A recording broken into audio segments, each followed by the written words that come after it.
तो स्वागत है आप सबका ब्लॉगिंग अपने यूट्यूब चैनल पर। और वीडियो का टाइटल और थंबनेल देख के आप समझ में होगा कि इस वीडियो में आपको बताने वाला हूँ कि how to get AdSense approval on Blogger और ब्लॉगस्पॉट डोमेन। मतलब मोस्टली ये वीडियो जो ब्लॉगस्पॉट डोमेन है उसके ऊपर बनाया गया है, उसके ऊपर बना रहा हूँ। लेकिन अगर आप वर्डप्रेस पे वर्क कर रहे हो, आप कोई भी अलग डीएमएस पे वर्क कर रहे हो, अलग डोमेन पे वर्क कर रहे हो, सब डोमेन पे वर्क कर रहे हो, यही सारे टिप्स एंड ट्रिक्स अप्लाई करेंगे। पर्टिकुलर ब्लॉगस्पॉट पे बना रहा हूँ क्योंकि काफी लोग का भी मैसेज आते थे टेलीग्राम पे कि भाई हमें ब्लॉगस्पॉट पे अप्रूवल नहीं मिल रहा है। कि मैंने काफी टाइम पहले ब्लॉगस्पॉट का पूरा कोर्स बनाया था, तो होता उन्होंने नहीं देखा होगा तो उसका भी प्लेलिस्ट आपको आई कार्ड में दिख जाएगा। साथ ही मैं ये भी कहूँगा ये वीडियो को पूरा स्टार्टिंग से एंड तक देखना, भले फास्ट करके देखो या स्लो करके देखो, आपके ऊपर है, लेकिन पूरा देखना, कोई भी टिप को मिस मत करना, नहीं तो फिर आप बोलोगे एडसेंस अप्रूवल नहीं मिल रहा है। और जो मैंने बताया वही करना, अपना दिमाग मत दौड़ाना, जैसा मैं बोल रहा हूँ वैसा का वैसा करना। तो काफी टाइम करीब 1 महीने ब्रेक के बाद ये वीडियो आ रहा है, तो इस बात पे एक लाइक तो बनता है क्योंकि वापस हम कम बैक कर रहे हैं 1 महीने बाद। चैनल पे पहली बार आए हो तो इसको सब्सक्राइब भी कर लो ताकि ऐसे वीडियोस और उसकी अपडेट आपको मिलती रहे। तो खैर छोड़िए, वीडियो स्टार्ट करते हैं।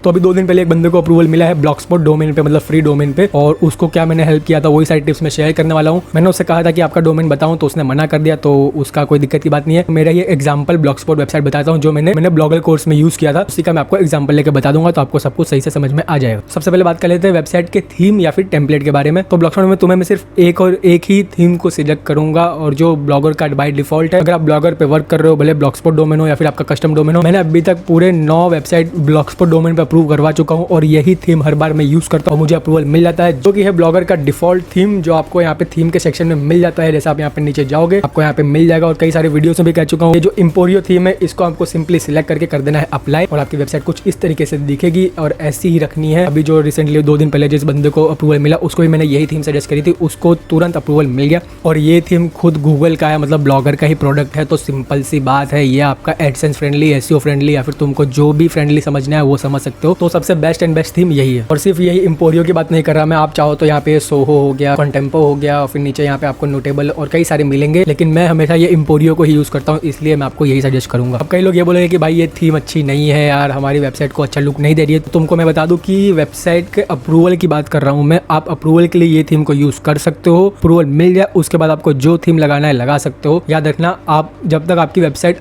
अंडर अप्रूवल है तब तक आपको आपकी वेबसाइट पे कोई चेंजेस नहीं कर रहे, सिर्फ पोस्ट के सिवा, कि साइट के नेविगेशन मेन्यूज में या फिर साइट के थीम में चेंजेस नहीं करने, वरना अंडर कंस्ट्रक्शन का एरर के कारण रिजेक्शन हो जाता है। बाकी अप्रूवल होने के बाद आपके वेबसाइट का आप थीम चेंज करो, जो चेंज करना है कर सकते हो। तो इसी के साथ चलते हैं हेडर की तरफ। तो हेडर तुमको सिंपल रखना है, ज्यादा कुछ रंगीन वंगीन उसको डिजाइन करने का जरूरत नहीं है। जैसा आप देखते हो यहाँ पे मेरा ये ब्लॉगिंग विषय, मेरा जो ब्लॉग का नाम है वो आ गया है, नीचे उसका साइट का डिस्क्रिप्शन आ गया है सिंपल सा, यहाँ पे सर्च फॉर ब्लॉग, ये सिंपल सा है। यहाँ पे लेआउट भी आपको मैं दिखा देता हूँ। लेआउट में आप देख सकते हो जो ये हमारा इम्पोरियो थीम है, यहाँ पे हेडर में तो मैं जैसे एडिट पे क्लिक करूंगा, आप देख सकते हो ये ब्लॉग टाइटल आ गया, हमारा ब्लॉग डिस्क्रिप्शन आ गया। इमेज आपको ऐड करने की जरूरत नहीं है, सिंपल रखना, कोई इमेज ऐड मत करना, खाली आपका जो ब्लॉग टाइटल है ये वाला, और जो आपका नीचे साइट डिस्क्रिप्शन ब्लॉग डिस्क्रिप्शन है ये वाला, ये दोनों को ही आपको शो कराना है हेडर में, आपको और कुछ नहीं करना है। जितना सिंपल और क्लीन रखोगे उतना ईजी आपको अप्रूवल मिलेगा। और बाद में आता है हमारा हेडर मेन्यू। तो आप देख सकते हो यहाँ पे home, about us, contact us, privacy, terms, disclaimer, DMCA, तो ये सारे पेजेस बनाने के बाद आपको आपके जो हेडर मेन्यू है यहाँ पर, तो यहाँ से मैं कैंसिल करता हूँ। यहाँ पे आप देख सकते हो पेज लिस्ट, यहाँ पे आपको सिंपली एडिट पे क्लिक करना है, और आपके जो भी पेज है इन सबको यहाँ पे ऐड करके कर देना, तो आपके यहाँ पे मेन्यू में वो सारे पेजेस ऐड हो जाएंगे। अब आप बोलोगे भाई इतने सारे पेज हम कैसे बनाएंगे, तो सिंपली raptorkit.com पे आपको जाना है, डिस्क्रिप्शन में भी आपको लिंक मिल जाएगा, ये हमारी ही साइट है। और यहाँ पे आपको जैसे आप नीचे स्क्रॉल करोगे आपको यहाँ पे फ्री पॉलिसी पेजेस जनरेटर मिल जाएगा, about, contact, privacy, terms, DMCA, disclaimer, affiliate, सारे डिस्क्लोजर जनरेटर जो भी है प्राइवेसी पॉलिसीज आपको यहाँ पे मिल जाएंगे। आपको यहाँ पे बनाना है, आपके जो पेज है यहाँ पे न्यू पेज बनाना है, वहाँ पे आपका जो भी कंटेंट आप बनाने के बाद आपको मिलेगा उसे पेस्ट करना है, सेव करना है, पब्लिश करना है उस पेज को, और यहाँ पे जैसे मैंने कहा जिसके लिस्ट में उसे ऐड कर देना, तो आपका कुछ इस तरीके से ये दिखेगा, और आपका हेडर सेक्शन तैयार है अप्रूवल के लिए। तो एक गलती की बात करता हूँ जो लोग काफी करते हैं, यहाँ पे उनका जो हेडर मेन्यू होता है उसमें वो लोग कैटेगरीज या फिर टैग्स को ऐड कर देते हैं।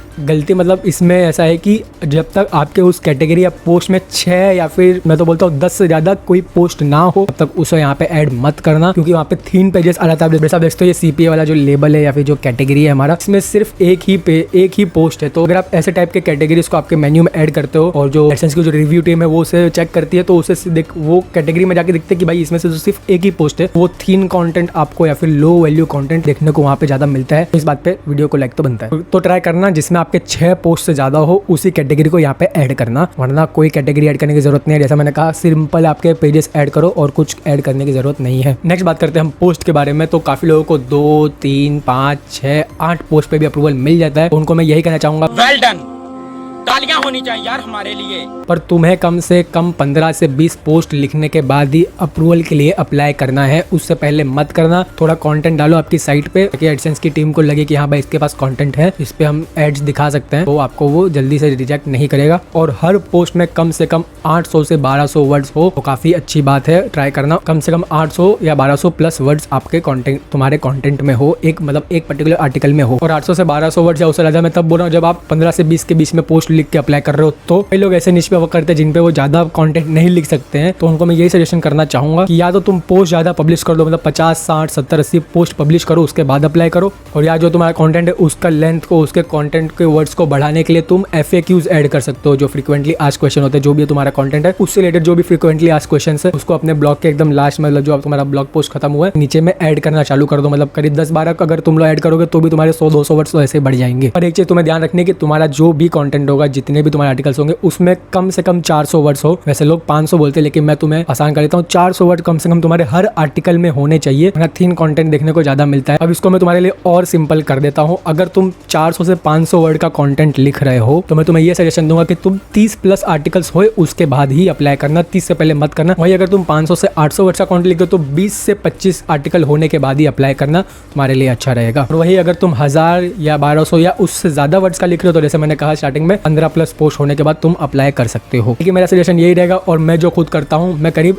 800 प्लस वर्ड कम से कम मैं ट्राई करता हूँ, 1000 प्लस वर्ड के आर्टिकल हो मेरे सारे, और कम से कम 16 प्लस पोस्ट हो, उसके बाद ही मैं अप्लाई करता हूँ। और मुझे पहले या दूसरे चांस में हमेशा अप्रूवल मिल ही जाता है। अब एक प्रॉब्लम लोगों की ये आती है कि जो उनका ऑलरेडी एक आर्टिकल है उसका सेम कॉपी पेस्ट कर लेते हैं, मतलब जो कंटेंट है उसमें टेक्स्ट हो गया, कोई पैराग्राफ हो गया, कोई सेक्शन हो गया, सेम टू सेम अगर उससे मिलता जुलता कोई दूसरा पोस्ट है उसमें पूरा कॉपी पेस्ट कर देते हैं। तो वो चीज भी तुम्हें नहीं करनी है। एग्जाम्पल बताऊं तो मान लो एक आर्टिकल है how to start a blog और दूसरा आर्टिकल है how to start a blog in India. तो कई सारे स्टेप्स उसमें सेम होंगे, जैसे कि होस्टिंग बाय करना है, डोमेन बाय करना है, तुम्हें एक निश सिलेक्शन करना है। तो उसमें क्या करते हैं कई लोग, जो यहाँ पे कंटेंट लिखा हुआ है, मतलब जो how to buy a domain, how to buy a hosting, वही कॉपी करके जो आपका दूसरा आर्टिकल है, मतलब जैसे मैंने how to start a blog था और how to start a blog in India था, जो इंडिया वाला है उसमें वही सारा कंटेंट उठा के पेस्ट कर देंगे, या फिर ये वाला उसमें पेस्ट कर देंगे। तो वो चीज नहीं करनी होती है, क्योंकि वहां पे आपको डुप्लीकेट कंटेंट या लो वैल्यू कंटेंट देखने को ज्यादा मिलता है। और ये चीज ज्यादा उन लोगों को मिलती है जो बायोग्राफी निश पे वर्क करते हैं, जो रिजल्ट्स वाली साइट हो गई, जॉब्स वाली साइट हो गई, क्योंकि वहाँ पे सेम टेबल होता है, सेम कंटेंट होता है। वहाँ पे खाली स्टेट के नाम चेंज कर लेते हैं, जॉब का नाम चेंज कर देते हैं, और जो टेबल में इन्फॉर्मेशन है वो चेंज कर लेते हैं, क्योंकि कंटेंट तो बाकी सब कुछ सेम ही होता है। एडसेंस की टीम को यही लगता है कि भाई ये तो same to same content copy करके पेस्ट कर रहा है, खाली कुछ चेंजेस कर रहा है, तो वहाँ पे वो डुप्लीकेट कंटेंट या फिर लो वैल्यू कंटेंट देखने को ज्यादा मिलता है इन सब टाइप की साइट्स पर। बात आती है इसका सोल्यूशन क्या है। तो सेम एग्जांपल आपको लेके चलता हूँ जो मैंने आपको बताया था, how to start a blog और how to start a blog in India. जो मेरा how to start a blog in India वाला पोस्ट है, अगर उसके सब हेडिंग्स सब अलग अलग हैं, उनके ऊपर में अलग अलग चीज, उसमें मैं अलग अलग चीजें ऐड कर सकता हूँ, जो पहला पोस्ट है उससे कंपैरिजन में अलग अलग चीजें लिख सकता हूँ, तो ही मैं एक अलग पोस्ट बनाऊंगा। नहीं तो मैं क्या करूंगा, how to start a blog वाला आर्टिकल है उसी में अलग से सेक्शन ऐड कर लूंगा, मतलब सब हेडिंग कर दूंगा H2 बना के, to start a blog in India, और उसमें स्पेसिफिक जो इंडियन की ऑडियंस है वहाँ के लोगों के लिए मैं कुछ लिखूंगा कि अगर तुम्हें इंडिया में स्टार्ट करना है तो तुम ये होस्टिंग बाय कर सकते हो, इंडिया में ये चीज है तो तुम्हें ये चीज नहीं करनी चाहिए या फिर ये चीज करनी चाहिए। तो पर्टिकुलर उसी ब्लॉग पोस्ट में एक सेक्शन में ऐड कर सकता हूँ, तो मेरा काम उसमें हो जाएगा। जबकि अगर अलग से पोस्ट बनाया जाता तो उसमें मुझे सेम टू सेम कंटेंट वापस से डालना होता, तो उसका कोई मतलब नहीं होता। नहीं तो एक चीज आप ये भी कर सकते हो कि जब तक आपका एडसेंस अप्रूवल नहीं होता तब तक आप रिलेटेबल, मतलब एक दूसरे से रिलेटेड कंटेंट मत लिखो। जैसे मैंने बताया how to start a blog और how to start a blog in India, लेकिन मुझे दोनों कंटेंट अपने ब्लॉग पे डालने हैं। मैं क्या करूंगा, how to start a blog वाला रहने दूंगा, जो how to start a blog वाला इंडिया वाला है उसको मैं ड्राफ्ट कर दूंगा, या फिर उसको मैं बाद में लिखूंगा या फिर कहीं पे सेव करके रखूंगा। जब अप्रूवल मिल जाएगा उसके बाद में उसको ऐड करके पब्लिश कर सकता हूँ, मुझे उसमें कोई भी दिक्कत नहीं आएगी। एक बार एडसेंस अप्रूवल मिल गया तो उसके बाद मैं वो आर्टिकल डाल सकता हूँ, लेकिन फिर भी आपको डुप्लीकेट कंटेंट नहीं रखना है। जो कुछ आपने पैराग्राफ लिखा है उसको थोड़ा अलग तरीके से एक्सप्लेन कर दो, कुछ नया चीज उसमें ऐड कर लो, नहीं तो फिर आपके रैंकिंग में भी जो गूगल का जो एल्गोरिदम है वो भी आपको फिर डुप्लीकेट कंटेंट के कारण रिजेक्ट करेगा, तो आपके वहाँ पे ट्रैफिक भी नहीं आएगा। इसलिए अगर आप same to same related content बना रहे हो तो ट्राई करना आप डुप्लीकेट या फिर मिलते जुलते कंटेंट, सेम कंटेंट नहीं डालो। और एक चीज जो काफी लोगों को नहीं मालूम है, और ये पॉइंट अगर आपको नहीं मालूम है तो कमेंट करके थैंक्स जरूर लिखना, क्योंकि ये काफी लोग नहीं बताते हैं और ये काफी इंपॉर्टेंट चीज है। वो बात यह है कि तुम्हारे किसी एक ही कैटेगरी में आपने कोई कैटेगरी बनाई है, सेम पोस्ट रिपीट कर रहे होंगे कि वो चीज भी डुप्लीकेट पेज या फिर डुप्लीकेट कंटेंट में दिखा जाएगा। तो मैं आपको एग्जांपल बता देता हूँ। जैसे ये वाला हमारा ब्लॉग है, इसमें कैटेगरी है हमारा अफिलिएट मार्केटिंग, दूसरा कैटेगरी है हमारा यहाँ पर डिजिटल मार्केटिंग। तो इसमें आप जैसा देख सकते हो, जो पहला यहाँ पे पोस्ट है एक्सप्लेनेशन ऑफ CPC मतलब कॉस्ट पर क्लिक, और यहाँ पे भी explanation of cost per click. अगर कोई भी एडसेंस का टीम वाला अगर आपने यहाँ पे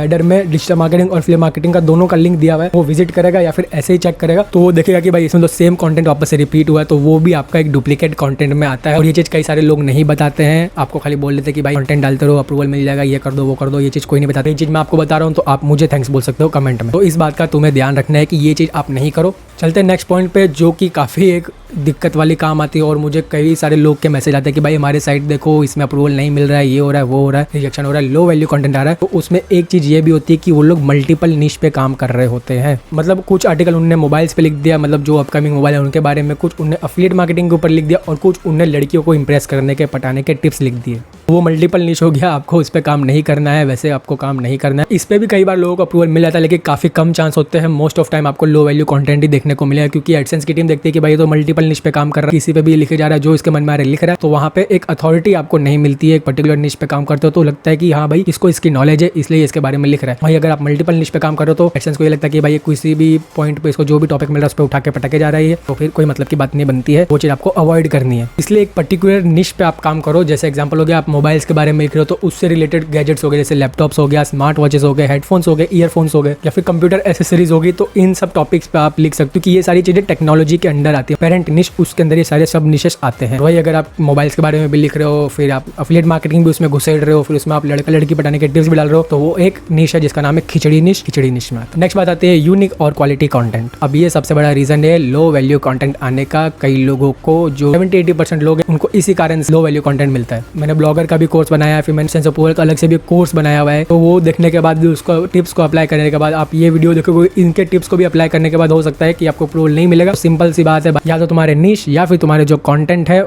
उसकी क्वालिटी में ही दिक्कत है, तुम्हें उसको इंप्रूव करने की ज़रूरत है। तुम बोलोगे भाई अब मैं क्वालिटी कैसे इंप्रूव करूँ मेरे कंटेंट की, तो उसमें सिंपल सी बात है, आपकी जो स्पेलिंग हो गई है, आपका जो ग्रामर हो गया, जो पंक्चुएशन हो गया, उस पर आपको वर्क करने की ज़रूरत है। मतलब वो आपका सही होना चाहिए, तो ही आपका एक क्वालिटी कंटेंट होता है। और वो सब आपका सही होगा तो ही आपका जो रीडर है उसको सब कुछ समझ में आएगा। नहीं तो अगर आप आड़े टेढ़े इंग्लिश लिख रहे हो तो उससे कुछ समझ नहीं आने वाला। भले आपने कितना भी अच्छा इन्फॉर्मेशन दिया हो, अपने वर्ल्ड का बेस्ट से बेस्ट इन्फॉर्मेशन दिया होगा, जब उसको समझ ही नहीं आ रहा तो फिर कंटेंट का फायदा ही क्या हुआ। इसलिए अगर तुम्हें इंग्लिश में आर्टिकल लिखना नहीं आता है तो मत लिखो, जिस भी लैंग्वेज में आता है उसमें आप लिखो। अगर थोड़ी बहुत भी इंग्लिश आती है तो तुम मेरा ये वाला वीडियो देख सकते हो, जिसमें मैंने बताया कि आप एक इंग्लिश में आर्टिकल कैसे लिख सकते हो, भले आपको इंग्लिश नहीं आती है। और ये मेरा एक पर्सनल मेथड, एक तरीके से जो मैं लिखता हूँ आर्टिकल कभी भी लिखना होता है तो उसको आप जरूर फॉलो करना। आप इंग्लिश में इजीली आर्टिकल लिख पाओगे। ग्रामर, स्पेलिंग, ये सब एरर काफी 99% तो सही होते हैं। 1% चांस होगा अगर वो मैंने गलती से स्किप कर दिया होगा तो, कि ये बेस्ट वीडियो, इसको आप देख लेना। तो अब चलते इस वीडियो के लास्ट पॉइंट पर, और सबसे एक इंपॉर्टेंट पॉइंट पर, वो है कि तुम्हारा कंटेंट एडसेंस फ्रेंडली फॉर्मेट में लिखा गया है या नहीं। ये भी काफी इंपॉर्टेंट है कि कई लोग अपने जो आर्टिकल्स होते हैं उसके हेडिंग सब हेडिंग सही से नहीं डिवाइड करते हैं, बोल्ड कर देते हैं, कोई हेडिंग को बोल्ड नहीं करते हैं, सब हेडिंग या फिर पैराग्राफ में डिफरेंस पता नहीं चलता है, पैराग्राफ काफी लंबे लंबे लिख देते हैं, काफी शॉर्ट लिख देते हैं, या फिर उनको सही से डिवाइड नहीं करते। तो वो भी काफी इंपॉर्टेंट है और उसको आपको जानना है, तो वो काफी इंपॉर्टेंट चीज है। तो उसके लिए आपको मैंने डिटेल में ये वीडियो बनाया है, इसको आपको मिस नहीं करना है। तो सिंपली आप इधर क्लिक करो, ये वाला वीडियो देखना काफी जरूरी है। वीडियो पसंद आया तो नीचे लाइक तो जरूर करना ही है आपको, और चैनल को सब्सक्राइब करो यार, पहली बार आए हो तो। और क्या, मिलेंगे अगले वीडियो में।